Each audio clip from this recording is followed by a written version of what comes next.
Welcome to Working Smarter, Not Harder, the analytics role in ticket sales. Without further ado, let's get started. So I already introduced myself. Let's introduce our panelists here. So we'll start off with Chris. Go ahead, my man. Thanks, Alex. I'm really excited to be here today. Afternoon, everyone. My name is Chris Kosmala.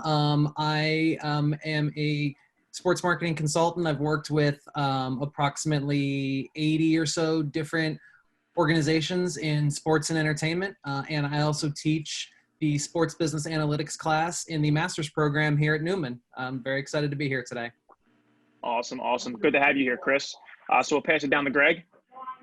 All right, good to be here. Thanks for having me. Thanks for everybody joining in today. My name is Greg Imming. I'm with Philadelphia Union, MLS side. I joined the club back in late 2009, so a little over 10 years now with the club. Been in the ticket sales department, ticket sales space the whole time. Started off as a ticket sales and service representative. Got bumped to account executive, ticket sales manager. For the past 4 years, I've been the director of group sales. So I'm a member of about 30 people within the ticketing department. I've been working closely with Neumann University over the years, so thanks again for having us today. Awesome. Thank you, Greg. All right, Rod, go ahead, my man. Sure. Thank you again for having me. Appreciate Alex, Cory, Andrew reaching out to me to speak. So I am an account executive working in our business development team here at the Miami Dolphins, former NU alum with the Neumann 460 class. So my current role is reaching out to different businesses, big and small, showing value how they can use Dolphin season tickets or any access and options here at the stadium to leverage their business. Awesome. Thank you, Ryan. I know you got a big day planned ahead today with the draft too, so we'll see how that goes for you guys. Huge day. Huge day. All right, Mike, go ahead, man. Sure. Thanks, guys, for having me. I really appreciate the opportunity to talk to everyone today. My name is Mike Fee. I'm a client services representative for Tickets.com. Tickets.com provides the ticketing software for Major League Baseball and clients across the globe. I provide support and consultation on how best to use our ticketing system to leverage the technology that we have to increase sales and to engage fans. Awesome. Thank you. Thanks for sharing. Go ahead, Jesse. Hey, everybody. Thanks, everyone, for having me here. My name is Jesse Firstly. I'm the manager of ticket operations and merchandise with the Staten Island Yankees. On a separate note, I was just furloughed yesterday with everything going on here with COVID in our season, obviously. But my current role, I oversee the box office, the game day operations of that whole, of the box office, as well as all the merchandise. I just started running that a couple of months ago as well. So awesome. Being Thank in charge you, of Jesse. the box office. Thank you. All right, Antonio, you're up. Thanks, Alex. Just want to say thank you to Neumann for hosting us today. My name is Antonio Crincoli. I work at Metlife Stadium as a manager of suite services. I help service our contracts that overflow with, the teams that have Giants and Jets, or the contracts that have Giants and Jets suite tickets. In addition, I help handle all the game day experience on the suite level, so I'm in charge of the concierge staff that runs those floors. Awesome. Thank you, Antonio. That's awesome. So I already introduced myself here, and I know Rosa and Cory did as well. So I'm going to pass it over to Cory, and he's going to talk about our first topic point. Yeah, thank you, Alex, and thank you to all the panelists and everyone joining, everyone viewing. Our first topic will be just on general analytics and kind of the role and significance it has in this industry. Chris, if you want to touch on this first, being an analytic consultant, and then everyone else can kind of touch on how they use analytics on their day-to-day business. Sure. Thanks a lot. So I'm not sure if I can share my screen on here because being in the analytics space, I think it's a little bit. Don't think I can share my screen. So one of the things that we always strive that in our business is there's an old saying that says something like, give a man a fish, feed him for a day, teach a man how to fish, you feed him for life. That's true in most aspects in life. However, in our business, it's not necessarily the case. So what we always strive to do is we always look at intent. So I'm going to share my screen real quick, and I'll actually show you what some sample data might look like if you were in ticket sales for a property. So for a team, for a college and how certain data points can actually help you as a salesman and really speak to that. What is their intent? So rather than give a man a fish, feed him for a day and teach him how to fish, feed him for life, we go by the, you know what, we're not going to teach you how to fish. We will actually teach you where the fish are and what lure to bring. So that way you as a salesperson, you can not only catch all the fish you need, but then also, know that knowing how to fish and where those fish are, that's really what's going to set you up for life. So this is just a dummy org in a sample CRM system. So what you see here is, all of a specific customer, their specific contact data. We already know that, but then as we scroll down, we can say, okay, if this is a patron of Neumann University, we have all in one place. Does he have a football plan? Does he have a basketball plan? Does he patronize women's basketball, baseball? And we can actually see all in one place, aggregated, what this person is actually purchasing.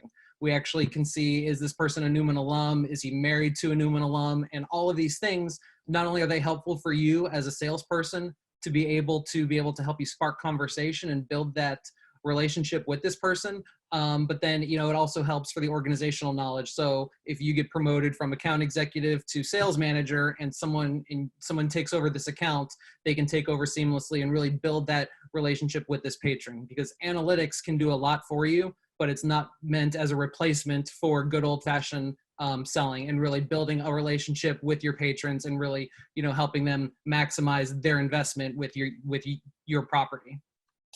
As we scroll down, we actually see what some of our extra data points can do. You'll notice that there are data points here called football priority score and football capacity score.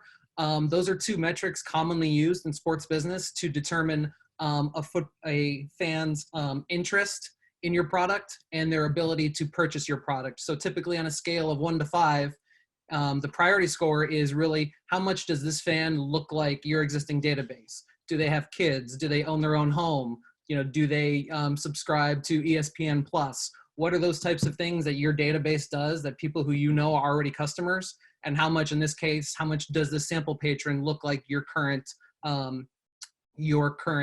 fan base? There's scores here for football and men's basketball. In the college space, you see it a lot more commonly segmented by all of your sports that you're typically selling for. There's also a data point here called discretionary income index. Obviously, if you're in sales, you want to know, can this person afford what we are selling? Can they make the payments on their suites, on their season tickets, on their partial plans, whatever it is that they're buying. So this is out of 100. So what this says is that at the end of the month, after our sample patron here pays all of his bills, that this person has 3% more money left over at the end of the month than the average person. And you'll notice that that's a little bit different than net income because, in our business, we are dependent on people's disposable income. So if you had a tax accountant who makes $250,000 a year versus a recent graduate living in, in an apartment with 5 roommates making $35,000 a year, well, their net incomes are going to be different. But if your tax accountant is paying off 2 mortgages, 3 cars, and a couple college tuitions, at the end of the month, he might not have as much money left over as you think to spend on purchases like group tickets for the Union or, season tickets to the Dolphins. And this is where you can really actually start to weed out, okay, who are some of my better prospects? People purchase and sell on the secondary market all the time as well. We can actually see, okay, in this case, if we partnered with StubHub, we can actually say, okay, what is our sample patron purchasing on StubHub? What types of seats? How much is he paying over or under versus what the tickets originally sold for? And as we keep scrolling down here, we can actually see, okay, he purchased 2 tickets to the football game against Gwynedd. Original value of those 2 tickets was $50 and he paid $80. Well, if you're a salesperson, you might ask, why did you pay $80? Why does he need extra tickets to the football game? So really all of these data points really paint that picture of who this patron is, along with things like marketing activities and being able to integrate with a marketing automation platform. So we talk about intent, who among all of your potential customers is really showing what your intent is. We can see in the last week, our sample patron here clicked on a custom redirect from one of our Facebook ads, or he clicked on a custom redirect from our Google AdWords campaign. And not only does that help you as a salesperson know who, you know, is showing intent and what your products are. As a marketer, you can actually say, okay, which one of our marketing programs are working and which ones are not. You know, we actually have things like high value page visits, you know, which websites on our website is this person actually visiting, and we can actually follow that person around. Okay, if they keep going back to the women's basketball page, we know that this person is probably interested in women's basketball. Same thing with like submitting a product interest form, you know, all of the forms on your website. Other thing I wanted to show is this is what shows all of that information in aggregate. So me as a salesperson, I might come in here and actually look at, okay, which one of my customers have been making purchases in the last 7 days? And I can click into this graph and see, okay, well, who's making purchases? Who's submitting forms? Who's visiting pages on our website that we know are high value? You know, who's purchasing tickets on the secondary market when they should be purchasing through me? Or how can I, as a salesperson, reach out to them and help them really get what they want? So all of these types of things, you know, I didn't want to monopolize our time and get too into the weeds in this, but as you can see, the possibilities with this really are limitless. One last thing I wanted to show was if we have all of our season ticket renewals. So we have our patron here. We're trying to get him to renew his season tickets for men's basketball next year. The number one indicator on whether or not if someone's going to renew their tickets, you ask them, are you going to renew your tickets? Yes, no, or maybe. Typically in a season ticket holder survey, that's one of the questions that people ask every year. So people will say yes, no, or maybe. Anyone who says no or maybe will actually say, okay, this person's a fence sitter. They might not purchase because they just had a baby or they just moved. They just got furloughed from their job. Who knows? And that can actually all be, you know, in our sales pipeline. So we know which one of our prospects, you know, are likely to renew versus unlikely to renew. And then finally, one of the things that I've been seeing more and more in the last few years, which I think is just phenomenal, I think it's a great idea, is you can actually have a model built of all of your season ticket holders, all of your group buyers, all of your donors, whatever it is that you're trying to do, and have a score on a scale of 1 to 5.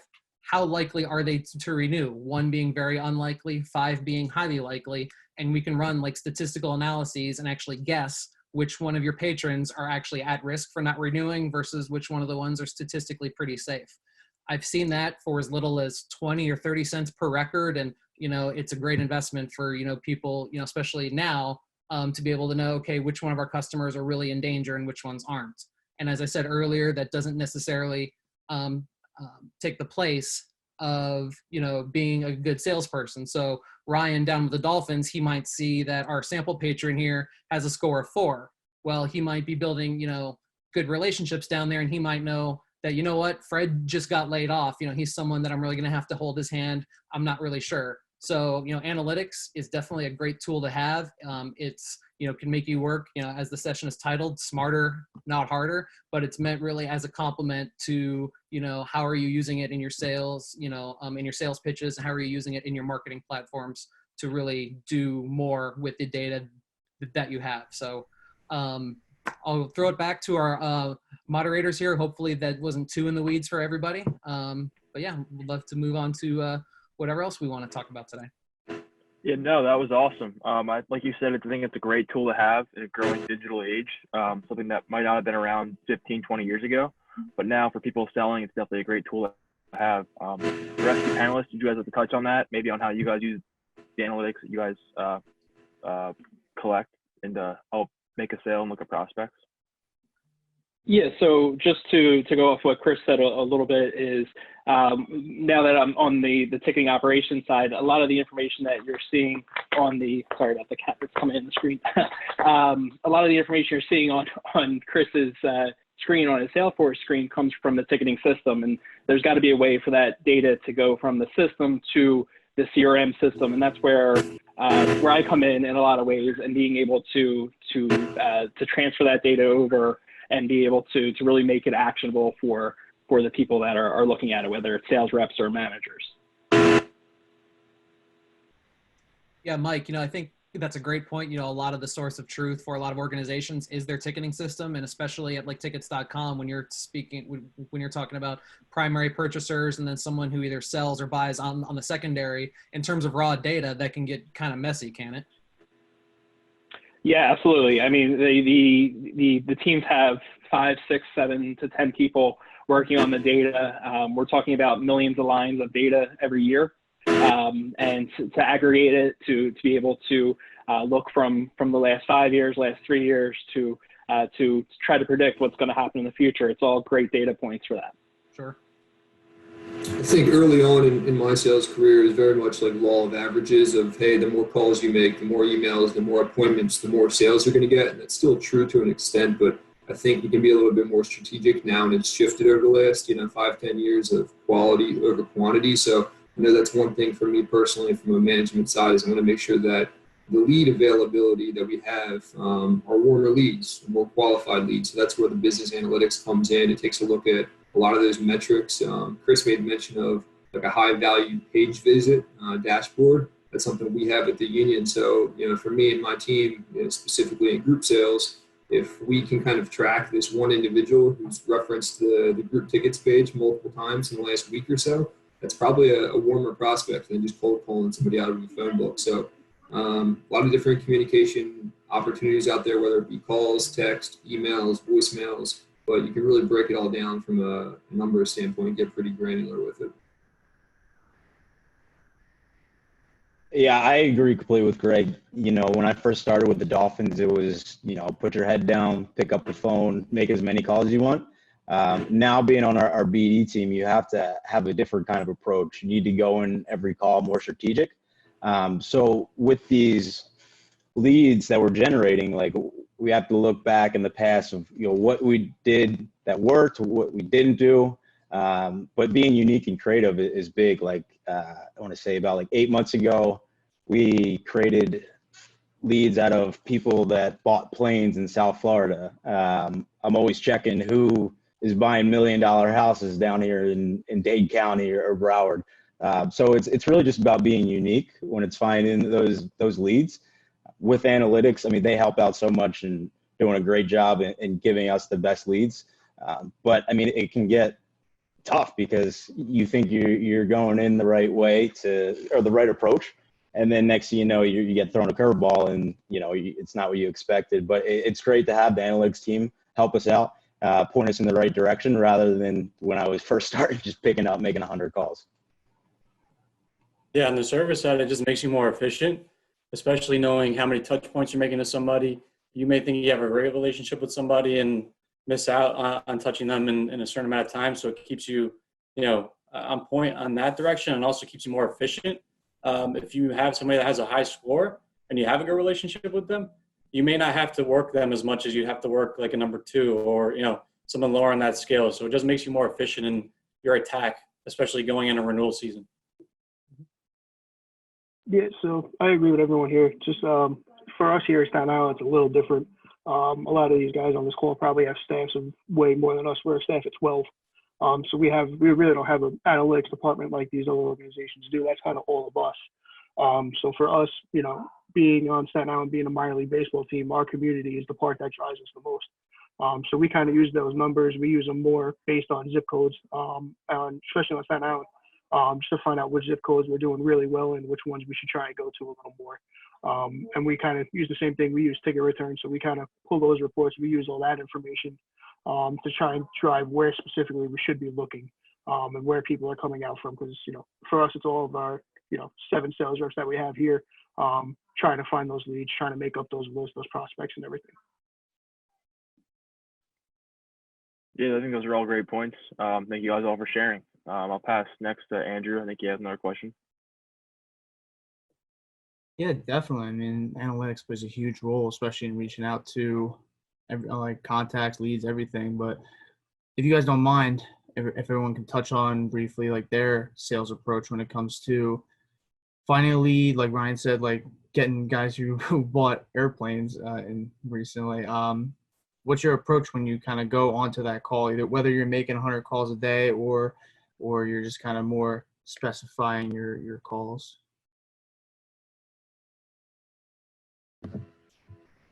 I'll share with regards to the union. I mean, obviously we have multiple different product lines and our sales process carries some similarities across them. Selling a single game buyer to come back out for a partial plan is a little bit different than selling term suite on the premium side. But one thing that we've been doing is kind of building out sales cadences. So it's almost like a preset routine of different steps within your sales process. So it might start off, let's say for the month of April, we're kind of wrapping up a current cadence right now targeted towards a certain demographic, but it started on April 1st. We set a deadline of April 30th. It's a 30-day cadence. It starts off in the beginning where you're finding out 3 quick facts about your prospect.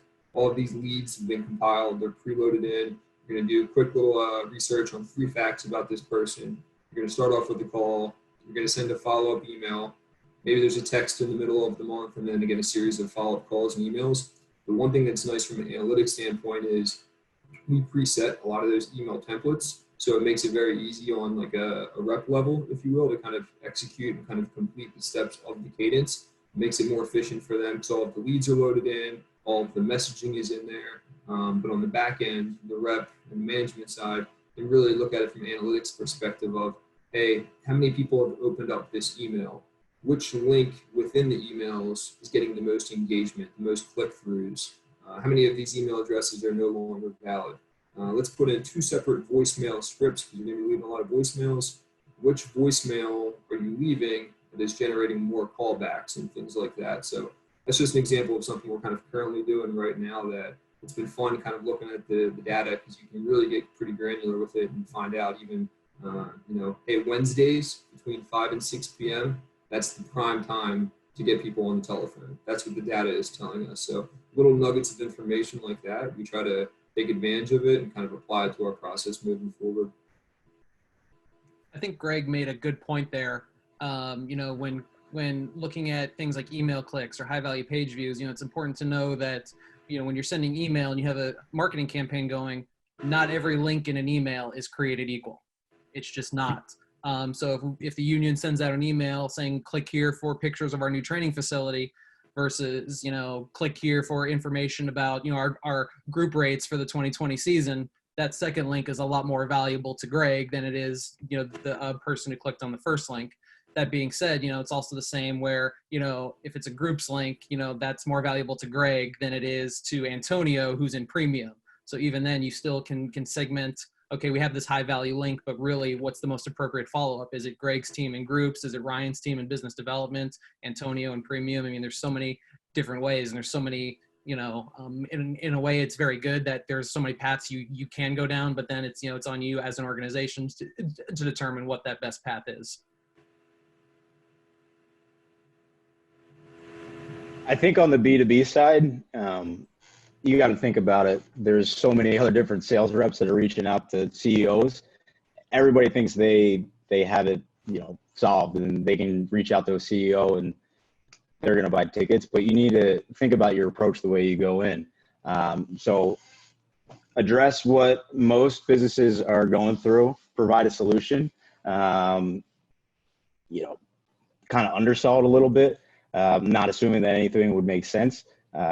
They kind of go from there, but I'm not the only person reaching out to the CEO. So the Panthers, the Marlins, the Heat, everybody's going after them. So it's really about being unique, creative with your touch point process, your sales process. Because like I said, everybody is going to be emailing that same CEO where you think you're going to be in when you're really not. So it's just about being unique and creative and finding that in. And then once you get that meeting, you need to be fully prepared and ready to go. I think a big buzzword sometimes in the service side of it is rapport. I think, rapport is something that's extremely important to build with clients. I know I can get all the data I want, but I can pull somebody back sometimes that may be a 2 or a 3 if I've had a really good relationship with them over the years. That's happened a couple of times, and people are more likely to buy from people they like. The more rapport you build with somebody, they like you better. You actually understand their needs a little bit better. So it's kind of all of a circle that helps you kind of keep that person engaged and, keep them liking you and your product. Yeah, and sorry, Jesse, you go ahead. So just to go off what Ryan said, this kind of relates to us here in Staten Island the most, with going against other teams. At the same time, we're in New York, so we're going against the Yankees, the Mets, the Rangers, everyone in that area, and as well as everything else that you can do in New York. So we're going up against, Broadway theaters. We're going against, people going to the Statue of Liberty, museums, everything like that. So we have to figure out ways that to be different than all those other teams for a company to, hey, why do we go to a Staten Island game opposed to going to, the New York Yankees or the New York Mets? And that's not even on the company level for us. That's on, the fan and individual game buyers as well. That's kind of the fight that we have every single day being in New York, and just trying to come out different ways being, obviously we're less expensive than them, but at the same time, why would you choose to come to us when you have the choice of going to a Yankee or Met game, stuff like that? Those are one of the biggest challenges that we face here. And one of the biggest things we kind of pride ourselves on is being family entertainment, being family fun and affordable. And those are kind of the few biggest things that we pride ourselves on, and definitely has seen some success for us in the years. One thing just wanted to bring up, since I'm not necessarily selling to the patron, someone I would be selling to is Jesse, honestly. And going into even this meeting, but really just any time I'm talking to someone in the ticketing industry, I'm looking to see what ticketing system they use already. I know Ticket Return very well. I know some of what they offer, and I come into a conversation with someone like Jesse, who's a decision maker at the organization, to be able to say to them, hey, this is what we can do. I know you do this already. This is how it looks in the TDC world, in the tickets.com world, and how we can help you. And these are other teams that have looked at us and that are that have converted, and this is what we do. So from my perspective, it's really the research that we do ahead of time is so important, and being able to really kind of talk intelligently, both on the ticketing system that we have, but also know a lot about the other ticketing systems. And you can translate that to a city like New York to know what the Brooklyn Cyclones are doing, or what other teams in your league are doing in the New York Penn League, and also obviously the Yankees, Mets, and everyone else that's in the city, and try to learn off them, but also put your spin on it.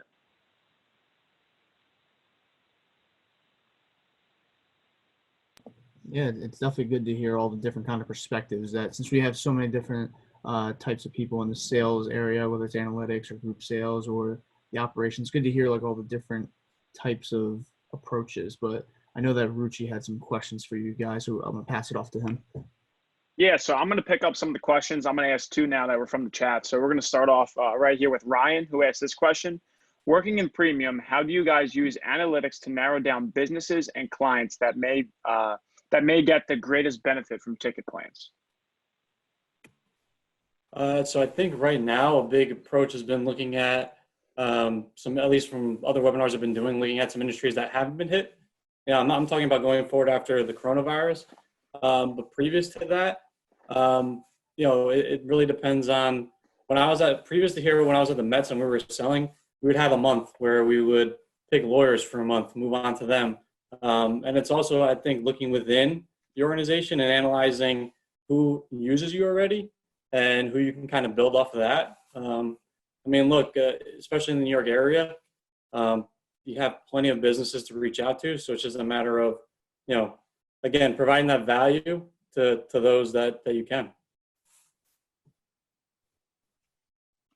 I think a big part of that is not only knowing who you're working with already, but also knowing how they're working with you. So we all know that, a great benefit of buying premium is to use them to reward employees, or for business development, or for, a million other reasons that we know people do use them. But think about, how, go to all your banking customers and actually asking them, well, how are you actually using them? And actually knowing, rather than guessing, well, how are all of our patrons actually using them within your different segments? You can definitely find trends in terms of how are people using our tickets, but then, okay, what do we know about them? And also, what do we know about others who look like them, out in our area?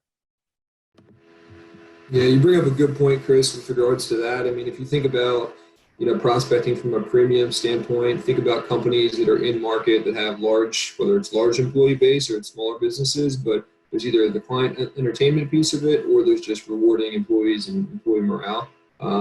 So there's tools like LinkedIn, obviously Zoom Info, but one of the oldest, tricks in the book is just try to find these companies that are within your market. If you go to other sporting events, every time I go to Wells Fargo Center, or if I'm down at the Link or Citizens Bank, if I find myself on the suite level, of course, I'm going to be taking some pictures of some of those signs because they're obviously doing that kind of stuff. It's not necessarily business analytics, just an old tip per se, but I think just really understanding your market is really, really important. I mean, here in greater Philadelphia, it goes beyond just Eastern Pennsylvania. There's South Jersey, there's Delaware, there's Northern Maryland. So I think that's very important, is to just kind of understand the territories and where those companies are located. And that's all, just going off everyone, that's all stuff you find out as you're on these calls, making these sales calls, is asking them those questions. Everyone has a different way of going about every call, but asking those questions, how they might use it.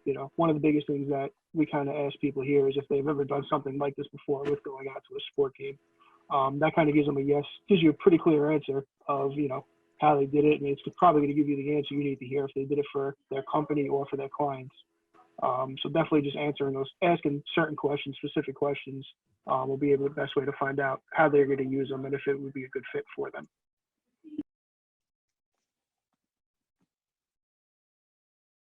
Awesome. So I'm going to jump into another question as well for you guys here. So this is from Jacob, and Jacob is currently working in business intelligence, and he's curious on where the panel sees the future of combining data and analytics with ticket sales and where it's heading.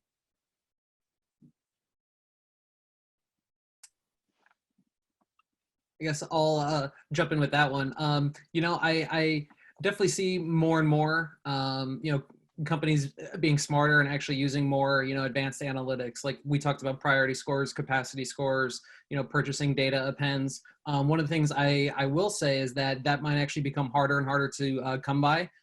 Take, premier clubs in England can't do those types of things because of the privacy laws that they just passed there. Same thing with NHL teams in Canada. I guess NBA teams, as well, who are in Canada, they can't do any of that because of privacy laws. California just passed a privacy law that's going to prohibit a lot of what we do. So I think from an analytics standpoint, you're going to see more of your, statistical analyses in terms of what do we know about this patron, and, how much does this company or does this person look like, our existing database based on what we know.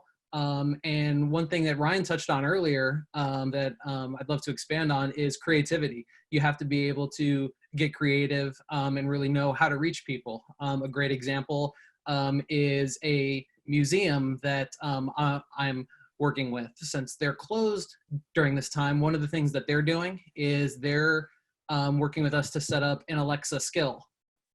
Had to make sure I unplugged her.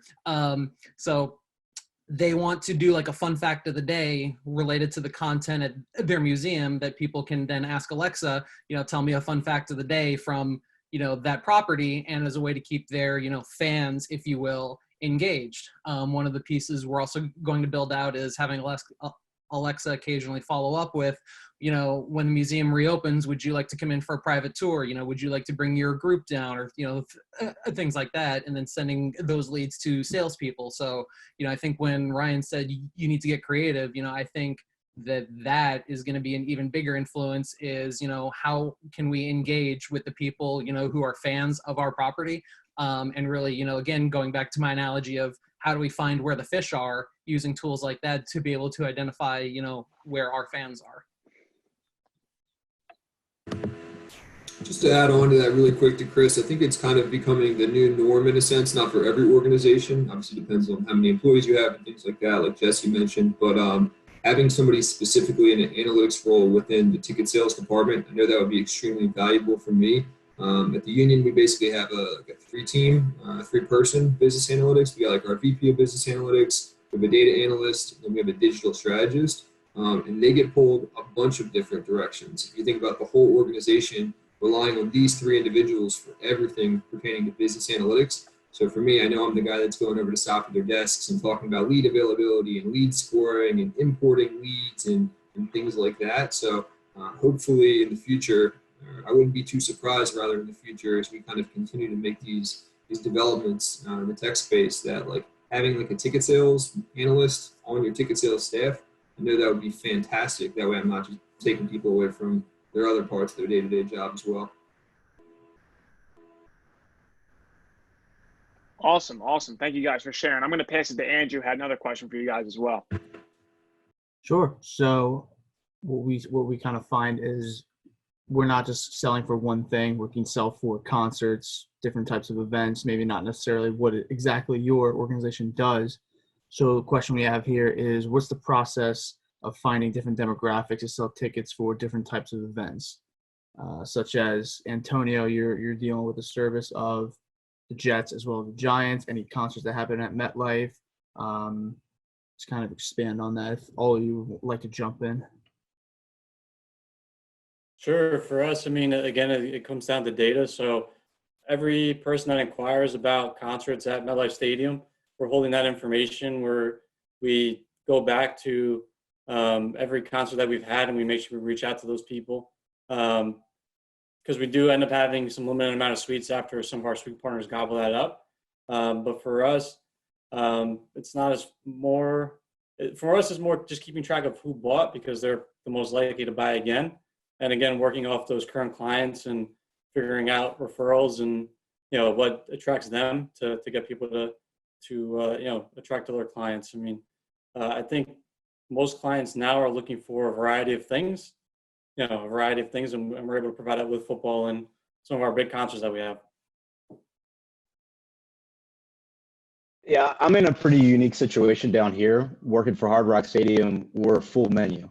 So with that, whether it's Dolphins, concerts, soccer matches, Super Bowl, it's a complete full menu for me. So I could sell anything, anything that goes through there. So it's very unique for me. Our main focus still is Dolphins, but when you're going into a cold meeting and, you're kind of like hoping the guy would do something with Dolphins, you always can back pocket a soccer match. So it's nice having those options. So it's a unique situation for me, but you're always looking to just provide whatever solution you can for that CEO that's going to leverage their business.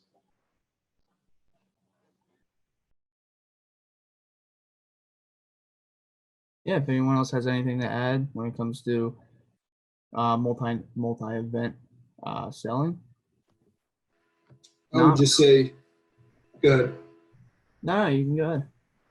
I would just say, obviously, down at Subaru Park, Philadelphia Union Soccer, we're the primary tenant, but we have multiple non-soccer events, throughout the year that we host as well, whether it be like college lacrosse or concerts or, 5Ks and runs and things like that. So, we've only been around for 10 seasons, so we don't have like decades and decades of leads available. So we'll always try to prospect within that and try to cross-sell. But I've got to be honest, if we have like a heavy metal festival, a 2-day concert down here, that's probably the bottom of our list in terms of people that we're calling. We don't think there's too much crossover in that space. But hey, if we have college soccer, we've had college soccer national championship.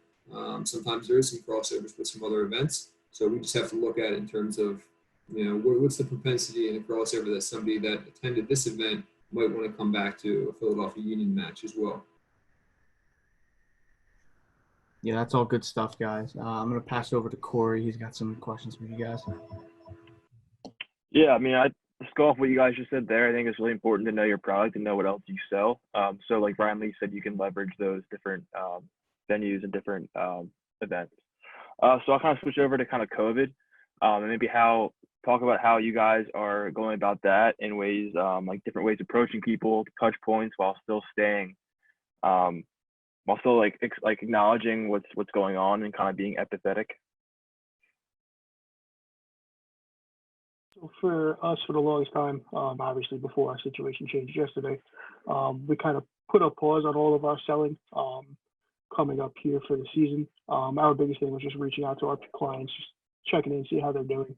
That's kind of been the biggest thing and our biggest focus the past month now that this has been going on here in New York. And, a lot of people like that, just reaching out, seeing how they're doing, seeing how their family is doing, making sure everyone's been staying safe.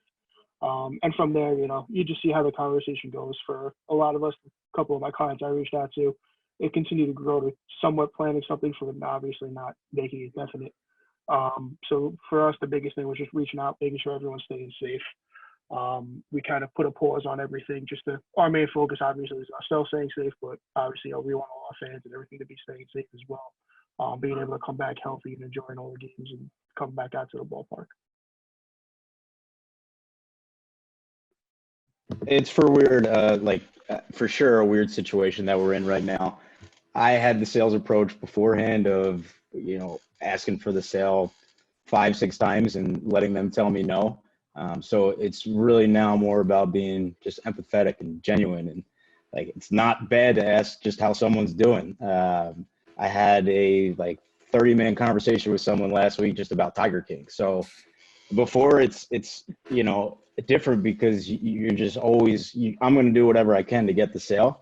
So now it's okay to talk to someone and just be genuine. Since that really wasn't part of my sales process. I'm always about building rapport, but I let it be known of, what we're here to do, what we're going to get out of this meeting, set expectations.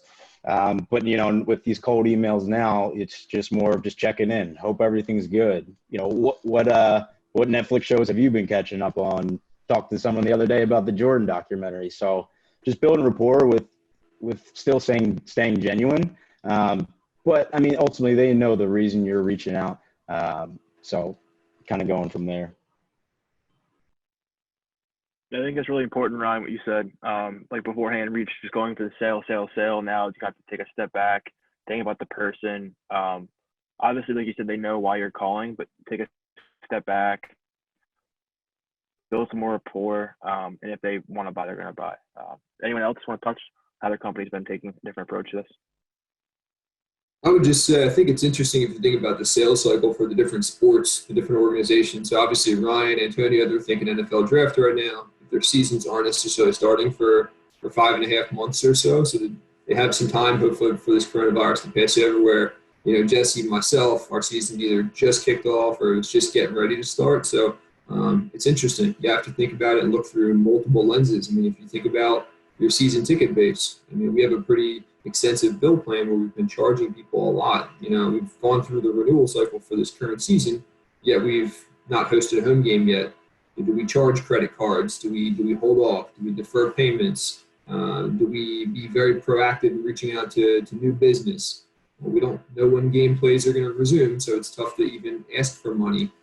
So like everyone else in the chat, everybody's leading in with empathy. They're using this time to kind of build up their personal networks, build some rapport, check in. It's unprecedented times. And frankly, we just don't know when things are going to get back to normal. And when things do return from a sporting standpoint, we don't even know if our season ticket members, our singles, our groups, our premium are going to be allowed back in our buildings. So just making the most of it, like everyone said, just being empathetic to the time and checking in on everyone's well-being.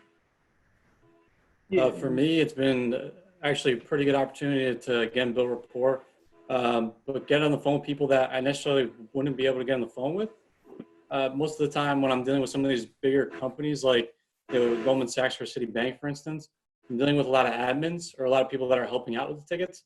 At this time, I mean, not that everything is slowed to a halt, but there's less going on. So I've been able to get on the phone with people that are higher end decision makers, and just build a relationship with them, learn from them, which otherwise I might not have been able to do. So I just get an opportunity to learn from them a little bit more about why they're coming and what's important to them, and even just talking to them about what they think is going to happen after is interesting as well, especially when you're talking to some of these big companies.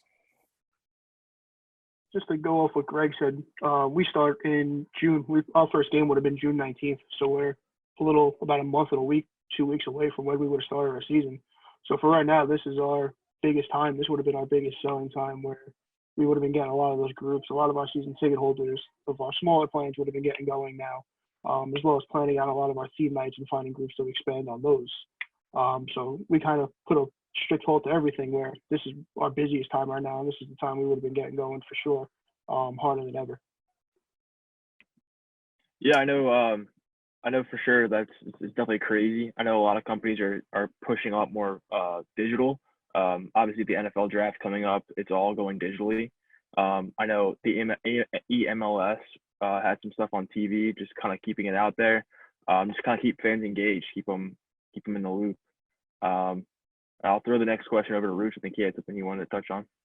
Yeah, absolutely. So I want to change the topic a little bit from the COVID approach and things like that too, just into just little things. I know Ryan touched up on just like relationships that you're able to build with some of the people you're emailing and calling, especially during a time like this, but just on your normal daily day-to-day basis. I know Ryan shared some funny stories with me about when he was doing ticket sales, someone called and actually called him and tried to apply for the head coaching job for the Dolphins when he was there. So I want to ask you guys, just if you don't mind sharing just briefly, just some of those stories that you guys have that really makes you enjoy what you do. What are some of those just little conversations that you may have had with one person that just really make you say like, wow, I'm glad I'm in this position right now. You guys can all touch on it. Go ahead and just kind of keep it brief because we're around 13 minutes.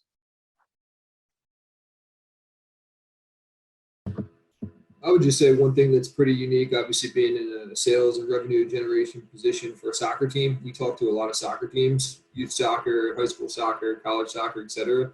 For youth soccer in particular, that's typically our bread and butter in terms of our biggest group category. Well, because of COVID, the youth soccer season is canceled for the spring. So I just say one thing that's kind of refreshing for me, it's like for the first time in 10 years, we're checking in with people. We're also hearing from people in the youth soccer community. And they're looking to stay engaged. They're telling us they miss the union. Hey, can we get some players to do a Zoom training session? Hey, can we get some of your members of your technical staff and your coaches to hop on a video conference with some of our coaches because they can't currently coach the kids? So just unique things like that, something that kind of gives me a different perspective as opposed to just trying to drive people to a sporting event. Just checking in on them personally and kind of keeping them connected to the sport at the same time. Mine would As far as stories go, and sorry, Jesse, go ahead. No, go ahead. As far as stories go and funny things, being on the operations side, I'm lucky enough to get to go to a lot of events, work ones that I really, really love, like the World Series and All-Star games and things like that. But one that I wasn't necessarily looking forward to working was a Bruce Springsteen concert.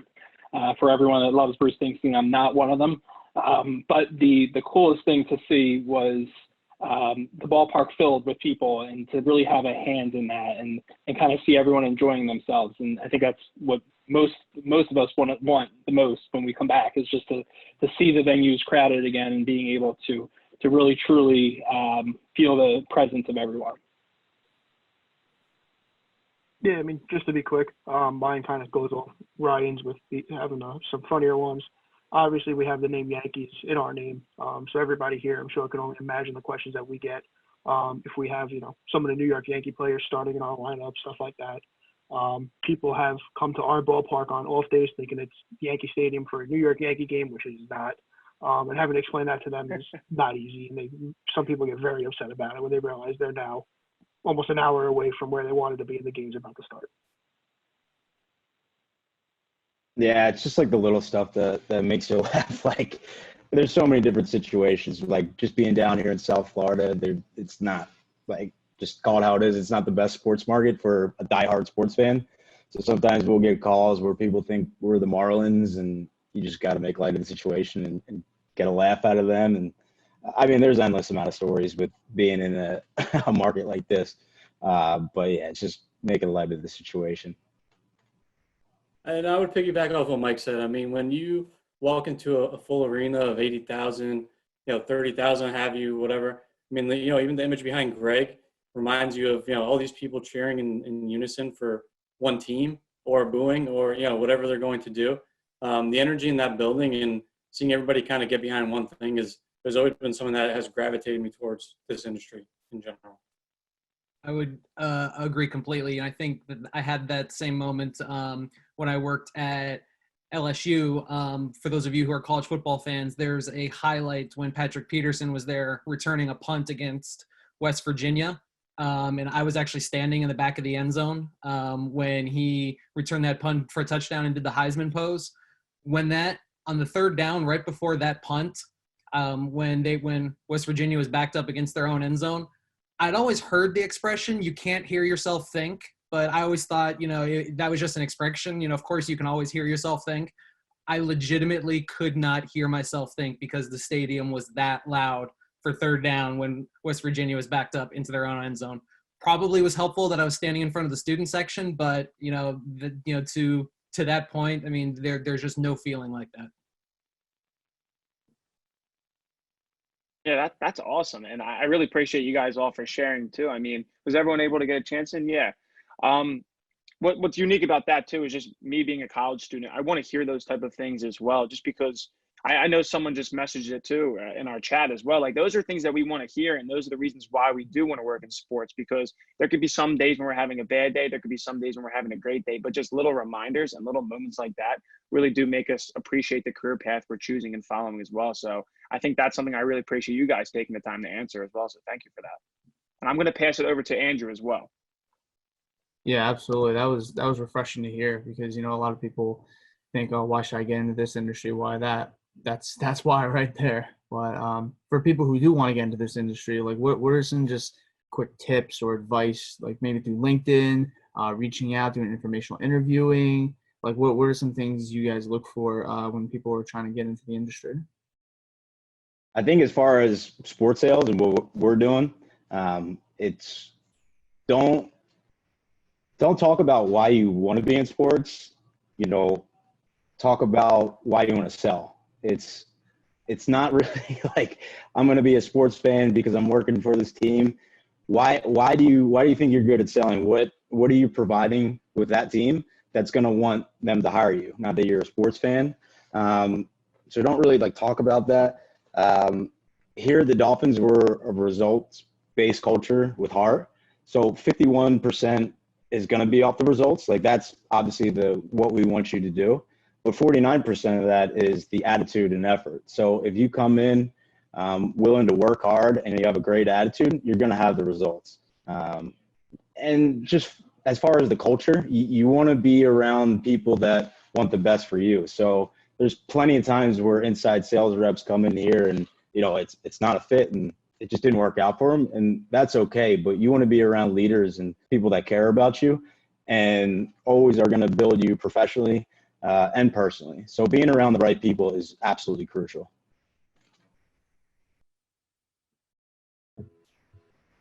I know we're a little bit time sensitive here, so I won't go too deep on this one, but I had the opportunity, hopefully some of the participants that are listening as well, hopefully you guys had a chance to jump in on the previous session as well with Mark Ress and Charlie Sloniker, Brian Clapp. It was a really, really good session that talked at length for over an hour about that exact question, about applying for jobs and setting yourself apart from other candidates and how to make yourself a little bit more qualified, how to make the most of these challenging times of no sports being played right now, how to properly connect with somebody and hop on a phone call with them, if you will. So that's my one recommendation. I don't know how these Zooms are going to be available from a download standpoint, but hopefully they're accessible post-virtual conference. And that's one that I'd recommend that you guys all take an hour or so to listen to.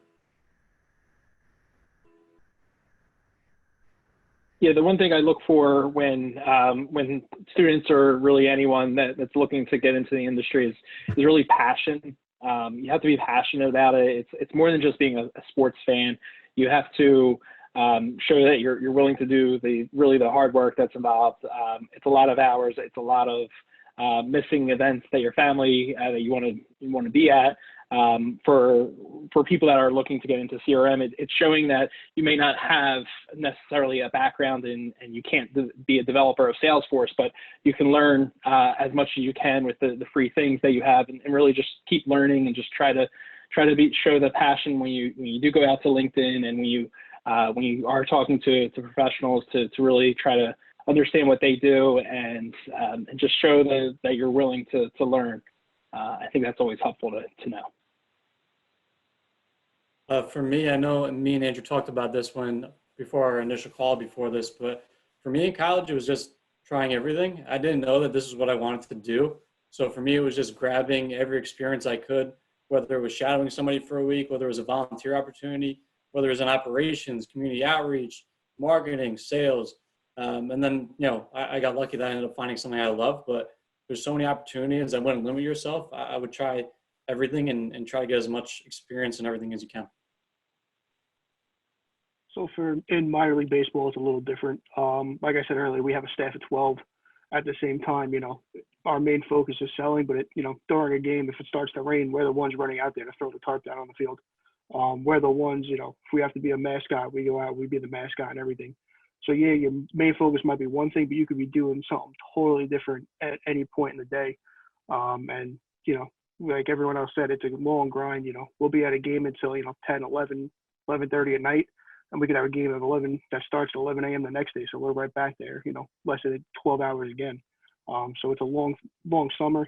Being in baseball, you pretty much don't have a summer either. So you sacrifice a lot, but at the same time, when you do see everyone out there, the fans out there, you enjoy it a lot. I would definitely agree. I think reaching out to people, who are in this industry, I would say don't be afraid to reach out to people on LinkedIn or on Twitter or wherever you encounter people. I would go ahead and say that just about everyone on this panel had someone or more than one someone, had that either mentor or someone who really helped them, move their career along, whether it was that first internship or somebody, that they really learned from, being able to reach out to people. You'll be surprised how many people are receptive to, I have 15 minutes, I'm happy to jump on a call with you and, talk about what I do. And then when you can connect with those people and actually listening to, their answers when you ask, like, what type of skills, should I have, what types of experience, should I have, and then going out and figuring out, how can you gain those skills? How can you gain that experience? How can I go online and, learn how to be a better marketer or a better salesperson or a better tarp puller? There's all sorts of resources out there that can help you, and being able to reach out to those people and listen to what they have to say can put you in a great position.